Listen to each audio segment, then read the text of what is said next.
মানিকলাল গঙ্গোপাধ্যায়ের লেখা একটি পোস্টকার্ড থেকে জানা যায় 1318 বঙ্গাব্দের 1 আশ্বিন শান্তিনিকেতনে বসে এটি লেখা হয়েছিল। গৃহবন্দী অসুস্থ অমলকে অনন্য লোকে উন্নীত করে তার জীবন দর্শনে নিগড় তত্ত্বকে প্রকাশ করেছেন। নাটকে বাস্তব দর্শনের অপূর্ব নৈপুণ্য প্রকাশ করেছেন নাট্যকার আপন মনের মাধুরী মিশায়। নাটকটি মঞ্চস্থ করতে গিয়ে কিছু পরিবর্তন করা হয়েছে, যা দর্শকরা স্বীকৃতি স্নিগ্ধ ও ক্ষমা সুন্দর দৃষ্টিভঙ্গিতে দেখবেন এই আশা রাখি। আজকের নাটক অমল দইওয়ালা, রচনা বিশ্বকবি রবীন্দ্রনাথ ঠাকুর, নির্দেশনায় ও রূপসজ্জায় সুকুমার পাকড়ে, মঞ্চসজ্জা ও আবহ সঙ্গীতে প্রণব ভান্ডারী। ওই দই ভালো দই আছে, দই দই দই ভালো দই আছে। দইওয়ালা ও দইওয়ালা, দইওয়ালা কি হলো বাছা, ডাকছো কেন? দই কিনবে? কেমন করে কিনবো?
রাজার কাছ থেকে একটা করে চিঠি পেত, তো এই জানালার কাছে বসে বসে পড়তো। কিন্তু আমি তো পড়তে পারি না, কে পড়ে দেবে? পিসিমা তো রামায়ণ পড়ে। পিসিমা কি রাজার লেখা পড়তে পারে?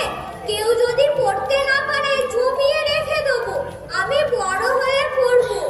মোড়ল মশাই, ও মোড়ল মশাই, মোড়ল মশাই, ও মোড়ল মশাই, একটা কথা শুনে যাও না। রাস্তার মধ্যে আমাকে ডাকাডাকি করে, কোথাকার বাঁদর এটা? তুমি মোড়ল মশাই, তোমার কথা তো সবাই শোনে। হ্যাঁ, শোনে বই কি, খুব শোনে। খুব মানে রাজার ডাকর করে তোমার কথা শোনে? না শুনে তার প্রাণ বাঁচে? বাস রে, সাধ্য কি? তুমি ডাকর করাকে বলে দিও আমারই নাম অমল। আমি এই জানালার কাছটাতেই বসে থাকি। কেন বলো দেখি? আমার নামে যদি চিঠি আসে তাহলে? তোমার নামে চিঠি? তোমার কাছে চিঠি লিখবে? রাজা যদি চিঠি লেখে তাহলে? এই ছেলে তো কম নয়, রাজা তোমাকে চিঠি লিখবে। আর লিখবেই বই কি, তুমি যে তার পরম বন্ধু। কদিন তোমার সঙ্গে দেখা না হয়ে রাজা শুকিয়েই যাচ্ছে। খবর পেয়েছি আর বেশি দেরি নেই, চিঠি হয়তো আজই আসে কি কালই আসে। মোড়ল মশাই, তুমি অমন করে কথা করছো কেন? তুমি কি আমার উপর রাগ করেছো? বস রে, তোমার উপর রাগ করবো? এত সাহস আমার? রাজার সঙ্গে তোমার চিঠি চলে?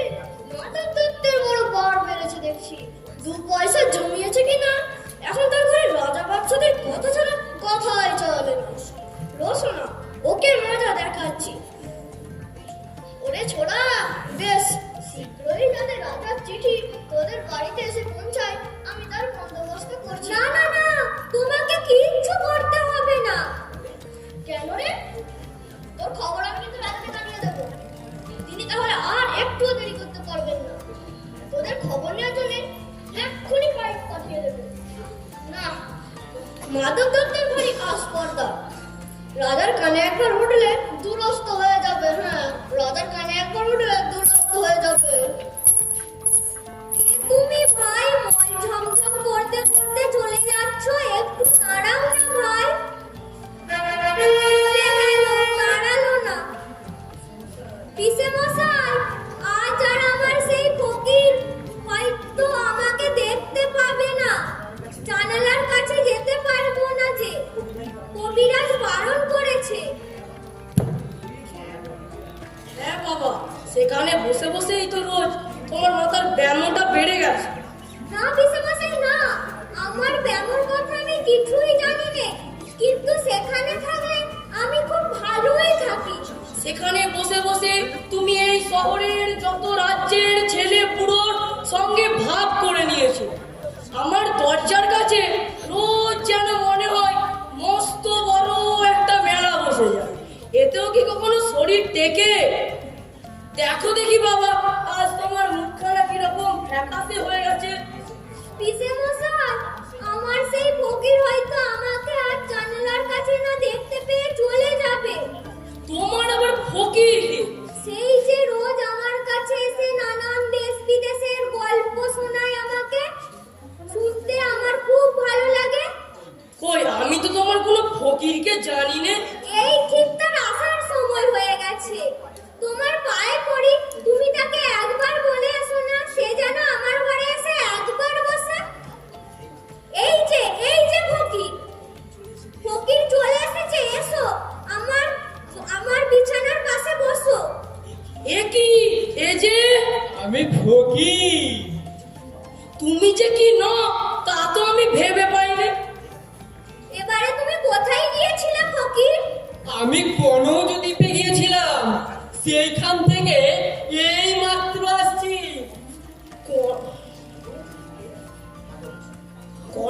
যদি এতে আশ্চর্য হও কেন? তোমাদের মতো কি আর আমাকে পেয়েছো? আমার তো যাতায়াতে কোনো খরচ নেই, আমি যেখানে ইচ্ছা সেইখানেই যেতে পারি। বাহ, কি চমৎকার! ভারী মজা, ভারী মজা। আমি যখন ভালো হব তখন তুমি আমাকে তোমার চেলা করে নেবে বলেছিলে, মনে আছে ফকির? খুব মনে আছে। বেড়াবার সময় তোমায় আমি এমন সব মন্ত্র শিখিয়ে দেব দেবো যাতে পাহাড় পর্বত অরণ্য কোথাও কিছুতে একদম বাধা দিতে পারবে না। এসব কি পাগলের মতো কথা হচ্ছে তোমাদের? বাবা অমল, আমি পাহাড় পর্বত অরণ্যকেও ভয় করি রে, কিন্তু তোমার এই পিসেটির সঙ্গে যদি আবার সেই কবিরাজ এসে জোটেন তাহলে আমার মন্ত্রকে কিন্তু হার মানতে হয়। হ্যাঁ, না, পিসে মশাই, তুমি কবিরাজকে কিচ্ছু বলো না। এখন আমি এখানে চুপ করে শুয়ে থাকবো, কিচ্ছু করবো না। কিন্তু যেদিন আমি ভালো হব সেদিন আমি ফকিরের কাছ থেকে মন্ত্র নিয়ে চলে যাব। আমাকে কেউ ধরে রাখতে পারবে না। ছি বাবা ছি, তুমি কেবলে যাই যাই করো না, শুনলে আমার মন কেমন খারাপ হয়ে যায়। কোনো যদি কিরকম দিক ফকির? সে ভারী আশ্চর্যের জায়গা, সে পাখিদের দেশ, সেখানে মানুষ নেই, তারা কথা কয় না, তারা শুধু গান গায় আর ওরে। বাহ বাহ বাহ, কি চমৎকার দিক! সমুদ্রের ধারে আরে সমুদ্রের ধারে বই কি, সব নীল রঙের পাহাড় আছে। নীল পাহাড়েই তো তাদের বাসা। সন্ধ্যের সময় সেই পাহাড়ে ঝাঁকে ঝাঁকে সবুজ রঙের পাখি এসে বাসায় থাকে। সেই আকাশের রঙে, পাখিদের রঙে, অরণ্যের রঙে সে একেবারে কাণ্ড হয়ে ওঠে। পাহাড়ে ঝর্ণা আছে ফকির? আরে বিলক্ষণ! ঝর্ণা না থাকলে কি চলে? একেবারে হিরে গলিয়ে ঢেলে দিচ্ছে। তার কি নৃত্য! নুড়িগুলো ঠুং ঠাং করতে করতে বাজাতে বাজাতে কেবলই ঝরঝর কলগল করে করে ঝর্ণার জল একেবারে সমুদ্রে এসে ঝাঁপিয়ে পড়েছে। আচ্ছা ফকির, আমি যদি পাখি হতাম তাহলে একটা ভারী মুশকিল হতো। শুনলুম তুমি নাকি দইওয়ালাকে বলে রেখেছো বড় হয়ে তুমি দইয়ের ব্যবসা করবে। কিন্তু জানো তো, বড় হয়ে দইয়ের ব্যবসা যদি তুমি করো, ওই পাখিদের মধ্যে তোমার দইয়ের ব্যবসাটা ঠিক জমতো না। বোধহয় ওতে তোমার কিছু ওই লোকসানি হতো।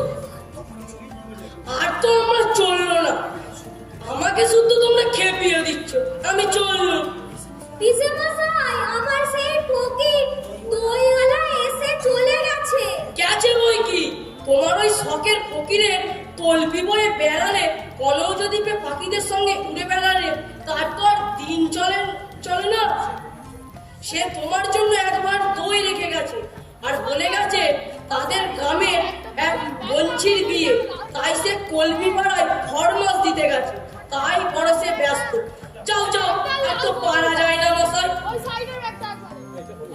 ফকির, পিসে মশাই তো চলে গেছে, এবার আমাকে তুমি বলো না, ডাকঘরে কি আমার নামে কোনো চিঠি এসেছে? শুনেছি তো চিঠি রওনা হয়ে বেরিয়েছে, সে চিঠি এখন পথে আছে। পথে? কোন পথে? সেই যে বৃষ্টি হয়ে আকাশ পরিষ্কার হয়ে গেল, দূরে দেখা যায় সেই ঘন বনের জঙ্গলের পথে। বেশ, তবে তো তুমি সবই জানো দেখছি, সেই পথেই তো। আমি সব জানি ফকির। তা তো দেখতেই পাচ্ছি, তা কেমন করে জানলে? তা তো আমি জানি না, আমি যেন চোখের সামনে দেখতে পাই, মনে হয় যেন আমি অনেকবার দেখেছি, সে অনেক দিন আগে, কতদিন তো মনেই করে না। বলবো, আমি দেখতে পাচ্ছি রাজার ডাকঘর করা পাহাড়ের ওপর থেকে একলা কেবলই নেমে আসছে, বাঁ হাতে তার লণ্ঠন, কাঁধে তার চিঠির দড়ি, কতদিন কত রাত ধরে সে কেবলই নেমে আসছে। ওমন নবীন চোখ তো আর আমার নেই, তবু যেন তোমার ওই দেখার সঙ্গে সঙ্গে আমিও যেন দেখতে পাচ্ছি। আচ্ছা ফকির, যার ডাকঘর, তুমি সেই রাজাকে চেনো? আরে চিনি বই কি, জানিও। আমি যে রোজ তার কাছে ভিক্ষে নিতে যাই। সে তো বেশ, আমি ভালো হয়ে উঠলে আমিও তোমার সঙ্গে ভিক্ষে নিতে যাব। পারবো না যেতে? তোমার আর ভিক্ষে করার কোনো প্রয়োজন হবে না। উনি তোমাকে যা দেবেন এমনি দিয়ে দেবেন। না না না না, আমি তার দরজার সামনে পথের ধারে দাঁড়িয়ে জয় হোক বলে ভিক্ষে চাইবো। আমি খঞ্জনি বাজিয়ে নাচবো, সে বেশ হবে না? সে তো খুব ভালো হবে দেখছি। তোমাকে যদি সঙ্গে করে নিয়ে যায় তাহলে আমারও পেট ভরে কিছু ভিক্ষে মিলবে। তুমি কি ভিক্ষে চাইবে? আমি বলবো আমাকে তোমার ডাকঘরের হরকড়া করে দাও। আমি অমনি লণ্ঠন হাতে ঘরে ঘরে চিঠি বিলি করে বেড়াবো। জানো ফকির, আমাকে একজন বলেছে আমি ভালো হয়ে উঠলে সে আমাকে ভিক্ষে করতে শিখিয়ে দেবে। আমি তার সঙ্গে যেখানে খুশি সেখানে ভিক্ষে করে বেড়াবো। কে বলো দেখি সে? ছিদাম, ছিদাম গো ছিদাম। সে কোন ছিল? সে যে অন্ধ ঘোড়া, সে রোজ আমার জানালার কাছে আসে। ঠিক আমার মতন একজন ছেলে তার চাকার গাড়িতে করে তাকে ঠেলে ঠেলে নিয়ে যায়। আমি তাকে বলেছি আমি ভালো হয়ে উঠলে আর তাকে ঠেলে ঠেলে নিয়ে বেড়াবো। সে তো বেশ মজা হবে দেখছি। সেই আমাকে বলেছে কেমন করে ভিক্ষে করতে হয় আমাকে শিখিয়ে দেবে। পিসে মশাইকে আমি বলি ওকে ভিক্ষে দিতে, তিনি বলেন ও মিথ্যে কানা মিথ্যে খোড়া। আচ্ছা, ও যেন মিথ্যে কানাই হলো, কিন্তু চোখে তো দেখতে পাই না, সেটা তো সত্যি। ঠিক বলেছো বাবা। ওর মধ্যে সত্যি হলো ওইটুকুই যে ও চোখে দেখতে পায় না, তবুও ও ভিক্ষা পায় না। তা ওকে কানা বলো আর কানা নাই বলো, তবে সারাদিন ধরে তোমার কাছে বসে থাকে কি করতে? ওকে যে আমি শোনাই কোথায় কি আছে, বেচারা দেখতে পাই না। তুমি যেসব দেশের কথা আমাকে বলো সেসব আমি ওকে শুনিয়ে দিই, ও শুনে ভারী খুশি হয়। আচ্ছা ফকির, সেখানে কিভাবে যাব? ভিতরের দিক দিয়ে একটা রাস্তা আছে, সেটা হয়তো খুঁজে পাওয়া কষ্ট। ও বেচারা যে অন্ধ, হয়তো দেখতেই পাবে না। ওকে কেবল ভিক্ষা করিয়ে বেড়াতে হবে, তা নিয়েও দুঃখ করছিল। আমি ওকে বললাম ভিক্ষা করতে গিয়ে যে তুমি কত বেড়াতে পাও, তা তো সবাই পায় না। বাবা, ঘরে বসে থাকলেই না তোমার দুঃখ কিসের?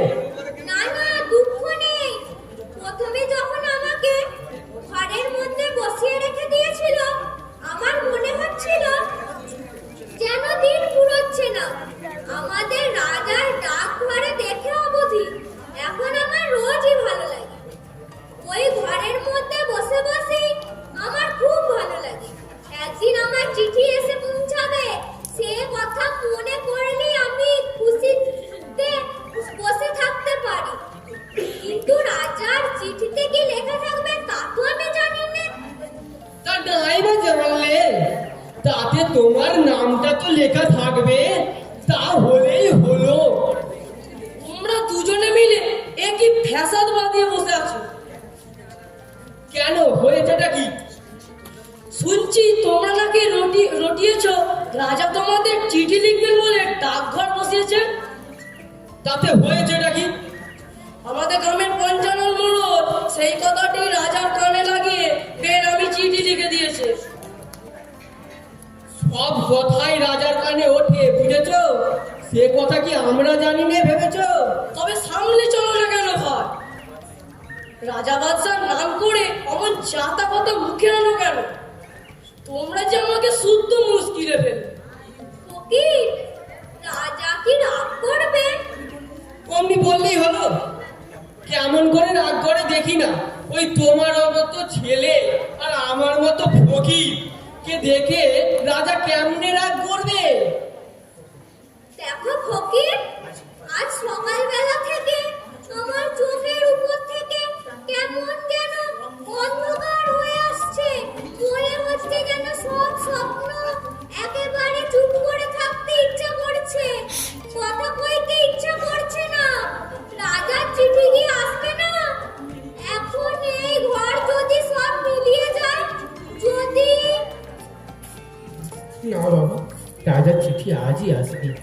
আজই আসবে, আজই আসবে।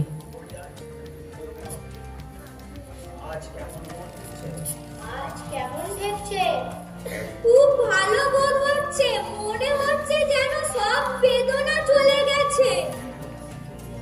তো ভালো দেখছে না, ওই যে বলছে খুব ভালো বোধ হচ্ছে, ওই ঠিক হলো খারাপের। আরে চক্রধর বলেছে দোহাই কবিরাজ মশাই, ওই চক্রধর দত্তের কথা রেখে দিন, আপনি এখন ব্যাপার খারাপ হলো।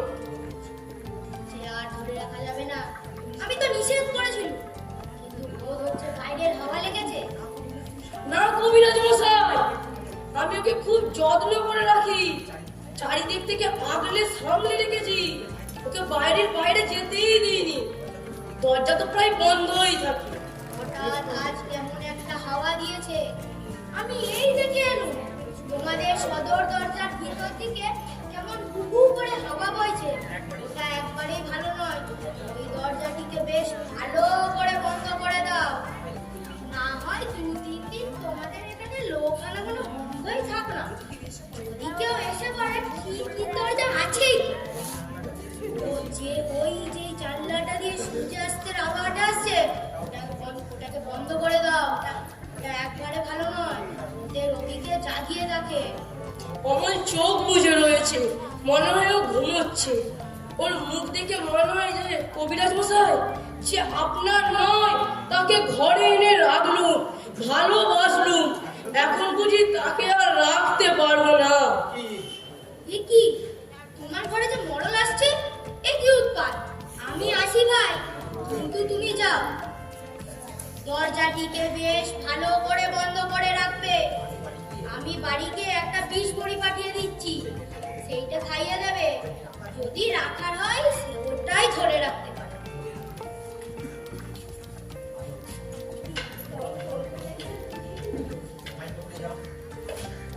কিরে ছোড়া, কে রে ছোড়া? আরে আরে চুপ চুপ। না ফকির, তুমি ভাবছো আমি ঘুমাচ্ছি, আমি ঘুমাইনি, আমি সব শুনছি, আমি যেন অনেক দূরের কথাও শুনতে পাচ্ছি। আমার আমার মনে হচ্ছে আমার বাবা মা আমার মাথার কাছে বসে আছে। ওরে মাধব দত্ত, আজকাল তোমাদের ঘরে যে খুব বড় বড় লোকেদের সঙ্গে সম্বন্ধ।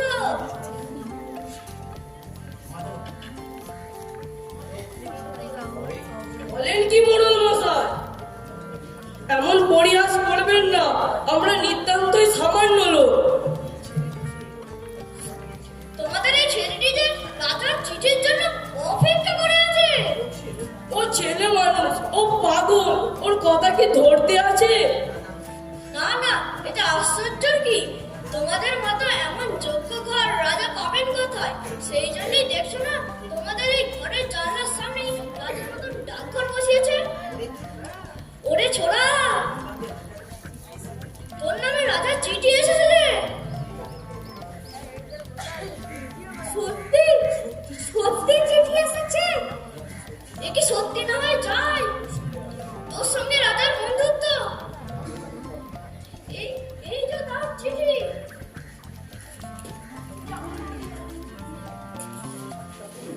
আমাকে ঠাট্টা করো না ফকির, ফকির তুমি বলো না এটাই কি রাজার চিঠি? হ্যাঁ বাবা, হ্যাঁ বাবা, আমি ফকির, তোমাকে বলছি এই সত্য রাজার চিঠি। কিন্তু কিন্তু আমি যে কাগজে কিছু লেখা দেখতে পাচ্ছি না, আমার চোখে সব আজ সব সাদা হয়ে গেছে। মোড়ল মশাই, বলে দাও না এই চিঠিতে কি লেখা আছে? রাজা লিখেছে তিনি আজকালের মধ্যেই তোমাদের বাড়ি যাচ্ছি, আমার জন্য তোমাদের মুড়ি মুড়কির ভোগ তৈরি করে রেখো। রাজভবন আর আমার একদণ্ড ভালো লাগছে না। মোড়ল মশাই, দোহাই আপনার দোহাই, এসব কথা নিয়ে আর পরিহাস করবেন না। পরিহাস? কিসের পরিহাস? পরিহাস করেন এমন সাহস আছে ওর? আরে ঠাকুরটা, তুমিও খেপে গেলে নাকি? হ্যাঁ, আমি খেপেছি। তাই আজ এই সাদা কাগজের মধ্যে আমি অক্ষর দেখতে পাচ্ছি। রাজা লিখেছেন তিনি স্বয়ং কমলকে দেখতে আসছেন। তিনি তার রাজ কবিরাজকেও সঙ্গে করে নিয়ে আসছেন। ফকির, ওই যে ফকির, রাজার শব্দ শুনতে পাওয়া যাচ্ছে। রাজা আসছে। আপনি আরেকটু না খেতে তো শুনতেই পাবেন না। মোড়ল মশাই, আমি মনে করতুম তুমি আমার উপর রাগ করেছো। তুমি আমাকে ভালোবাসো না। তুমি যে সত্যিই রাজার চিঠি আনবে এ আমি মনে করিনি। দাও, আমাকে তোমার পায়ের ধুলো দাও। না, এই ছেলেটা তো ভক্তি শ্রদ্ধা আছে, বুদ্ধি নেই বটে, কিন্তু মনটা ভালো। এতক্ষণে 4 প্রহর হয়ে গেছে বোধহয়। ওই যে ঢং ঢং ঢং করে শব্দ শোনা যাচ্ছে। লোকটা তারা কি উঠেছে ফকির? আমি দেখতে পাচ্ছি না কেন? ওরা যে সব জানলা দরজা সব বন্ধ করে দিয়েছে। আমি খুলে দিচ্ছি, দাঁড়াও। দরজা খোলো, দরজা খোলো, দরজা খোলো, কে ও কি? এ কি উৎপাত? দরজা খোলো। মোড়ল মশাই, এ তো ডাকাত নয়। কে রে? আমি পঞ্চানন মোড়ল। তোদের মনে ভয় নেই নাকি?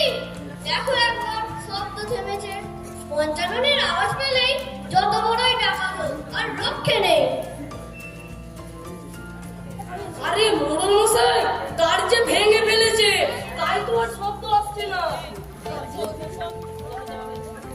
মহারাজ বুঝতে পেরেছেন। তিনি বলে দিয়েছেন তিনি আজ রাত্রি প্রবেশ করছেন। কি সর্বনাশ! কত রাত্রে? আজ 2 প্রহর রাত্রে। যখন আমার বন্ধু প্রহরী নগরের সিংহাগারে ঢং ঢং করে ঘন্টা বাজাবে তখন? হ্যাঁ, তখন রাজা বলে দিয়েছেন তার সবথেকে ভালো বুদ্ধি একবার জন্য তার সবথেকে বড় রাজকবিরাজ পাঠিয়ে দেবেন।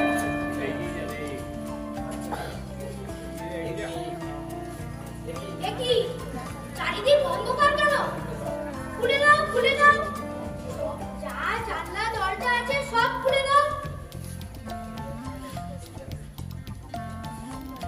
আজ কেমন ঠেকছে? খুব ভালো, খুব ভালো কবিরাজ মশাই। আমার আর কোনো অসুখ নেই, কোনো বেদনা নেই। সব খুলে দিয়েছো? সব তারাগুলো দেখতে পাচ্ছি। অন্ধকারের ওপারে সব তারাগুলো দেখতে পাচ্ছি। গত রাত্রে আজ 2 প্রহর রাত্রে যখন রাজা আসবেন তখন তুমি উঠতে পারবে। পারবো? আমি পারবো? হ্যাঁ, বেরোতে পারবো আমি। হ্যাঁ, বেরোতে পারবে। বেরোতে পারলে আমি বাঁচি। আমি রাজাকে বলবো তুমি অন্ধকারে আমাকে ধ্রুব তারাটা চিনিয়ে দাও। সে তারা বোধহয় আমি কতদিন দেখিনি। সেটা আমি চিনতে পারবো না। কি সব জানিয়ে দেবেন বাবা। এই ঘরটি রাজার আগমনের জন্য ভালো করে ফুলমালা দিয়ে সাজিয়ে রাখো। এই লক্ষ্মীকে তো দেখছি এবারে রাখা চলবে না। না না, কবিরাজ মশাই, তোমরা যখন আসুনি উনি আমাকে রাজার চিঠি এনে দিয়েছেন। উনি আমার বন্ধু। আচ্ছা বাবা, উনি যখন তোমার বন্ধু তখন উনি এখানেই রইল। বাবা, বাবা, তুমি কোথায়? মাধব, অমর, রাজা তোমাকে ভালোবাসে, তাই স্বয়ং তিনি আর সমস্ত দেখতে আসছে। তুমি তার কাছে কিছু প্রার্থনা করো।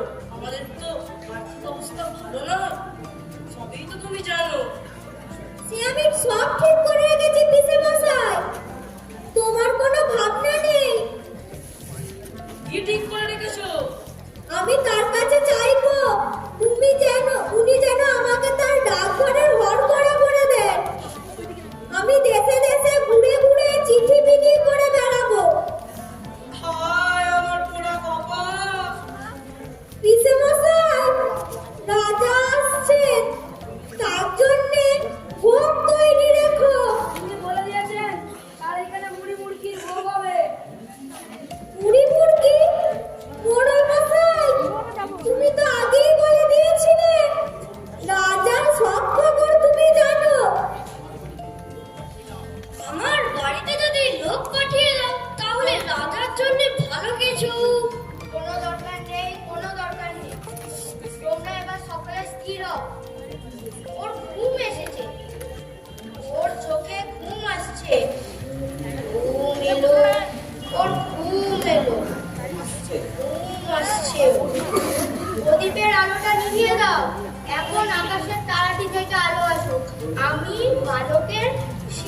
সুন্দর